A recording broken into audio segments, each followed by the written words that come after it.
Gédéon de la Tétouva était en train de dispenser paisiblement les Écritures à son auditoire et un musulman est venu lui poser la question sur la divinité de Jésus-Christ. Et selon le musulman, il n'est pas venu pour des questions-réponses, mais une confrontation directe. En d'autres termes, un débat face à face. Gédéon n'a pas hésité, il lui a donné la parole. Mais bien avant de commencer le débat, Gédéon a demandé aux musulmans de prendre le Coran et prouver coraniquement ce que Mohammed el-Salam est venu faire pour eux et le salut qui leur a été réservé.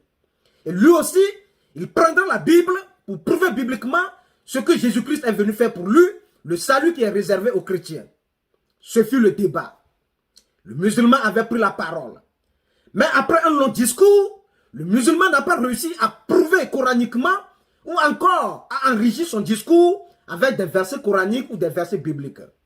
Gédéon de sa part a réussi à décoller sur la terre et rentrer dans les airs et a réussi à comparer les deux prophètes suivi de l'applaudissement de l'auditoire. Mesdames, mesdemoiselles et messieurs, toute la foule était aux aguets en ce jour-là. Vu que le musulman n'arrive pas à soutenir ses arguments avec des versets coraniques ou bibliques, pour éviter des confrontations inutiles qui pourraient engendrer des troubles interreligieux dans le pays, divinement inspiré, le missionnaire Gédéon de la Tétouva a pris une décision plausible et louable d'interrompre la poursuite du débat pour maintenir la paix dans le pays. Il faut aussi noter que ce n'est pas la première fois que les musulmans viennent dans l'arène de Gédéon pour faire des débats sur la divinité de Jésus-Christ ou sur la consommation de la viande de porc. Mesdames, mesdemoiselles et messieurs, voici ce qui s'est passé le jour-là. Nous les chrétiens, les fils de Dieu, nos noms sont écrits avant la fondation du monde. Amen. Alléluia. Amen. Non, mon pasteur a dit que quand il fait nuit, il ne faut pas balayer. Toi, ton pasteur là, c'est un chapitre de la Bible. Oui. Bonsoir, frère. Oui, bonsoir, frère. Excusez beaucoup, moi j'aimerais savoir, poser deux questions. J'ai deux questions à poser. Ma première question, c'est de savoir, parce que vous avez dit dans une de vos vidéos que j'ai suivi une fois. Vous avez dit dans une de vos vidéos que j'ai suivi une fois que Jésus-Christ serait Dieu. Que Jésus-Christ serait Dieu. J'aimerais apprendre aussi des chrétiens disant que... Écoutez, je sais que vous voyez ce que je vois, mais laissons le frère parler.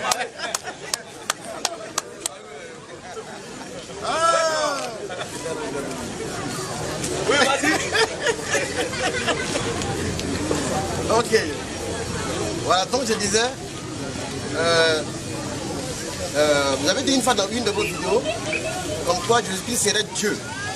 Et moi, en tant que musulman, je dis que selon la Bible et le Coran, Jésus-Christ n'est pas Dieu et il n'a jamais été Dieu. Selon la Bible et le Coran, Jésus-Christ n'a jamais été Dieu. Et il n'est pas Dieu. Et il n'est pas Dieu. Et il ne sera jamais Dieu. Voilà. Selon la Bible et le Coran, Jésus-Christ n'est pas Dieu et il ne sera jamais Dieu. Ça, c'est ma question, maintenant ma réponse. La deuxième, on aurait entendu qu'on quoi d'autres disent que le paradis du chrétien sera obtenu que seulement par sa croyance à la force mort expiatoire de Jésus-Christ à la croix, auquel moi Hugo, je ne crois pas. Voilà, donc s'il y a des versets à donner qui viennent de la part de Jésus-Christ lui-même, voilà, j'aimerais entendre, et aussi j'ai quelques versets à quoi donner. Alléluia. Amen. Écoutez-moi bien encore une fois.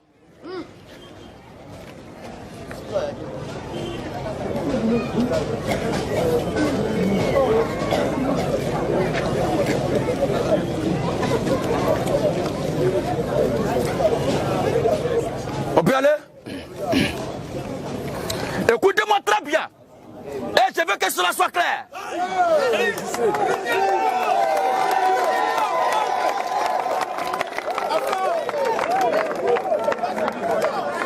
Il y a, s'il vous plaît, il y a des gens, quand ils sont en train de prêcher, vous les musulmans, vous les voyez, vous pouvez les approcher pour raconter ce que vous avez envie de raconter. Et ça, c'est votre droit. Mais partout où je passe pour évangéliser, j'ai toujours dit que je refuse de faire débat avec les musulmans. Ce n'est pas pour d'autant cela que je vais accepter qu'un musulman vienne pour blasphémer et profaner moi ma foi. Chose que je ne ferai jamais pour les musulmans. Un homme qui croit à un individu qui est né par les rapports sexuels et qui a vécu toute sa vie dans le péché avant de rentrer.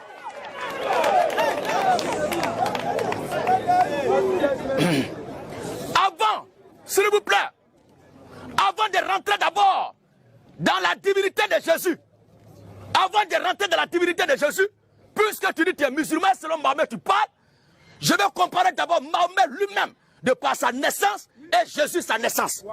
Parce qu'avant de décoller de la terre, on commence d'abord par les pieds. Un homme qui est né par les rapports sexuels, qui est né comme moi, comme toi, et que ses parents ont saigné, ont souffert, ils ont transpiré dans le noir, et qui est né de façon cruelle et barbare,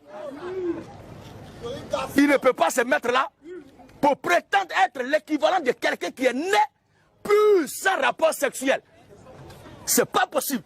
Et le Coran lui-même reconnaît que Jésus est né. Il est d'un fils pur sans péché. Sur ce fondement, d'abord, Mahomet est disqualifié pour s'arrêter à côté de Jésus. Alléluia. Et c'est ce même Coran qui dit encore au sujet de Mahomet qu'il lui sera pardonné ses péchés passés, présents et futurs. Ça veut dire que c'est un pécheur comme toi, comme moi, qui a besoin d'un sauveur.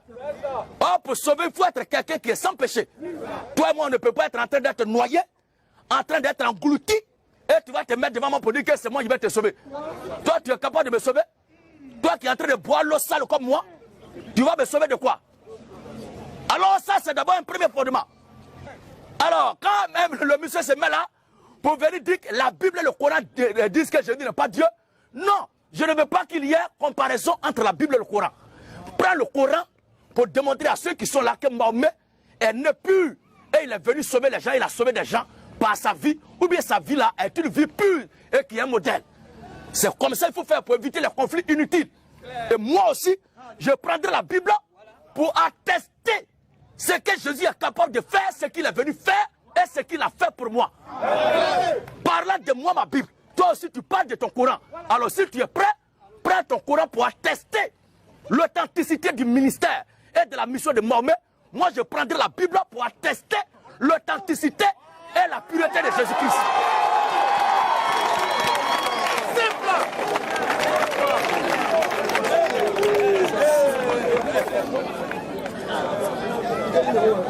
Alléluia.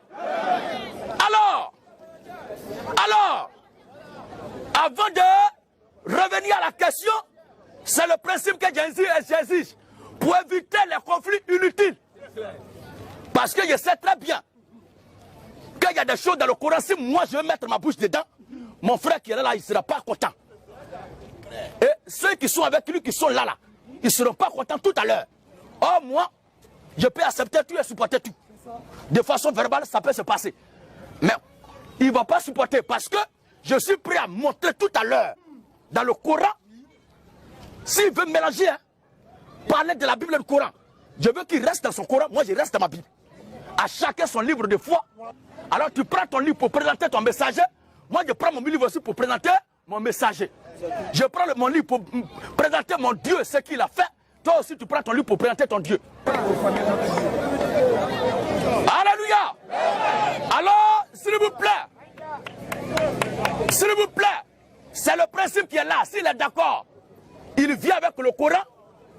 Comme lui, le Coran pour lui-même, je veux le Coran de ses propres mains. Moi, je lui donne ma Bible de mes propres mains. Lui va attester par la Bible que moi, mon Dieu là n'est pas le vrai Dieu. Et moi, je vais attester par son Coran aussi que son Dieu là n'est pas le vrai Dieu. Si ce n'est pas ce principe-là, je pense que ça ne sert à rien de s'échauffer pour rien. On va passer à une autre personne.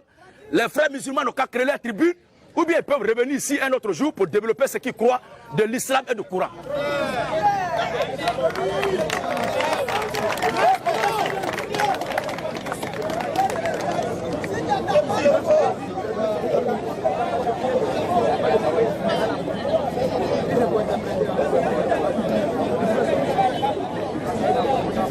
Alors, Et je le répète.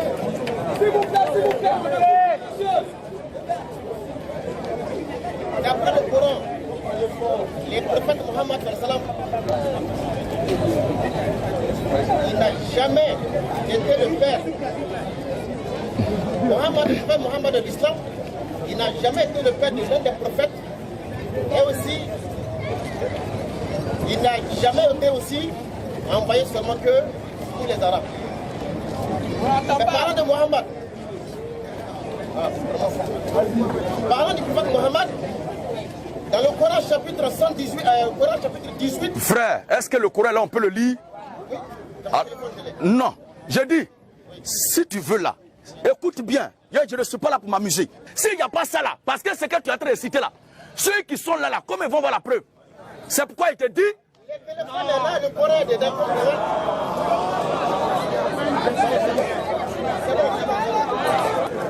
Alléluia! Ce problème-là, regardez déjà dans la foule, s'il vous plaît. Regardez déjà dans la foule la réaction de quelques musulmans qui sont là. Oh, il y a plein de chrétiens ici. Ça leur a rien dit ce qu'il a dit. C'est pour éviter ça. Quand tu sais comment tu danses là, il y a des pas que tu refuses de faire quand les gens tapent même tam-tam. Je me connais très bien. Vous pensez que c'est simple comme ça? C'est facile comme ça de se mettre là, parler du livre de la foi des gens comme ça. Des gens que vous voyez avec lesquels vous faites débat là. Remarquez bien le visage et puis voyez bien mon visage. Quand vous me voyez là, laissez-moi tranquille dans mon coin. Alléluia!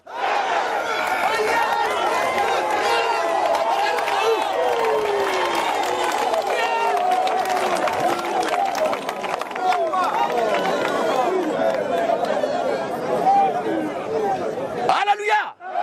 La Côte d'Ivoire est un pays laïque et vaste. La Côte d'Ivoire est un pays laïque et vaste.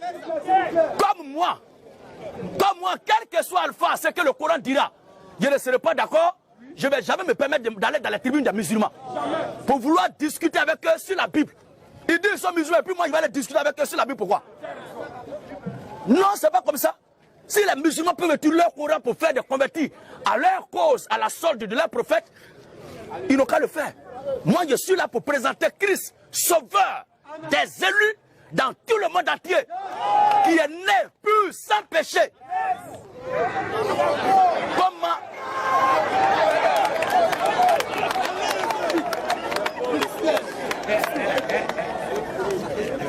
Alléluia. Alors, au suivant sur la liste. Monsieur Jean Alain. Monsieur Jean Alain. Monsieur Jean Alain.